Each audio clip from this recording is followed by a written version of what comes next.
જે અત્યારે કચ્છ આર્કાઇવનું ઇનિશિયેટિવ આપ કરો છો તો આપ પ્લીઝ એના મારા વિશે સાહેબે કર્યું હતું. ઓકે તો મારા સાહેબ આપ એને આગળ વધારો છો. It's a very good thing. બહુ ખુશી છે કે ડુઈંગ વેલ, એ બધા એપ્રિશિએટ કરે છે. આપના કોઈ સ્પેસિફિક થોટ છે એના પર? દલપતભાઈ છે એ બહુ સારું કામ કરે છે અને આવું કંઈ જોતું હતું અહીંયા. રાઈટ. આજે આપના હેરિટેજ છે, આપનો પેલેસ છે, એનું મેન્ટેનન્સ અને એનું development is it challenging job? Well it was, પણ હવે દરબારગઢ એવું થઈ ગયું કે હવે ઇટ્સ ઓલ રાઈટ. રાઈટ. હવે કાંઈ કરવું નહીં. પણ વિજય વિલાસ છે એ ચાલે છે, કાંઈ ચેલેન્જિંગ નથી, પણ મને ટ્રસ્ટ બનાવી દેવું છે હવે.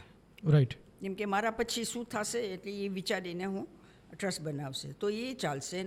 હું ટ્રસ્ટ કરીને મારા પછી વિજય વિલા જેવું ખોલી દઈશ, પણ વેચવું નથી. રાઈટ. એ મારા હસબન્ડને મારા સાહેબને જેવું છે એવું જ રાખવું છે મેમરી માટે. મેમરી માટે. Beautiful thought. તો આપ કોઈ સ્પેસિફિક ફિલિંગ શેર કરવા માંગો છો મહારાવ સાહેબ વિશે? કચ્છ માટેના કોઈ એમના થોટ તમને ગમતા? કચ્છ માટે તો એનું એટલું પ્રેમ હતું કે ભાઈ શું કહું, મને નથી લાગતું કોઈને આટલું પ્રેમ હશે કચ્છ ઉપર જેટલું મારા સાહેબને હતું. અને ખાલી પ્રેમ નહીં, એને બધા ખબર હતી આટલું સુધી કે આ રસ્તો ક્યાં જશે એ ખબર હતી, કેમ કે નાનપણમાં એ ઘોડામાં જતા. બરાબર. એટલે એને બધું ખબર હતી. મેં મહારાવ સાહેબની સ્પીચ સાંભળી છે. મહારાવ સાહેબ કહેતા કે મારું અપબ્રિંગિંગ થતું હતું ત્યારે મારા ફાધરે મને એવું કીધું હતું કે તને ગુજરાતી કે હિન્દી શીખવાની જરૂર નથી, ઓનલી કચ્છી અને ઇંગ્લિશ આવડવા જોઈએ. That's true. એટલે એ બધું કચ્છી જમાં બોલતા અને ગુજરાતી એ ફ્લુઅન્ટ હતું, પણ હંમેશા જ્યારે માર્ક લેતા કે મને માફ કરજો, મને ગુજરાતી નથી આવડતું એટલે હું કચ્છીમાં બોલું છું. પણ એવું નહોતું કે એ બરાબર. હા, એને એ કચ્છીમાં જ બોલતા. મહારાવ સાહેબ કીધું કે ન્યૂઝના લીધે મને હિન્દી આવડ્યું. હા, એવું એમણે કહ્યું હતું. હા.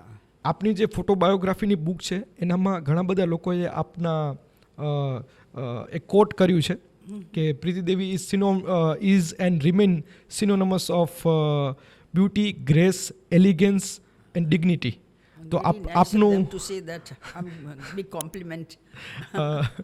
અને આપના સ્પિરિચ્યુઅલ અને ધાર્મિક પ્રેક્ટિસીસ વિશે લોકોએ કહ્યું છે, તો આપની ધાર્મિક અને સ્પિરિચ્યુઅલ લાગણી કે થોટ અમને કહો. મારા સાહેબ હંમેશા ચંદ્ર પૂજા કરતા દર મહિના, તો હવે હું અહીંયા જઉં છું તો હું કરું છું.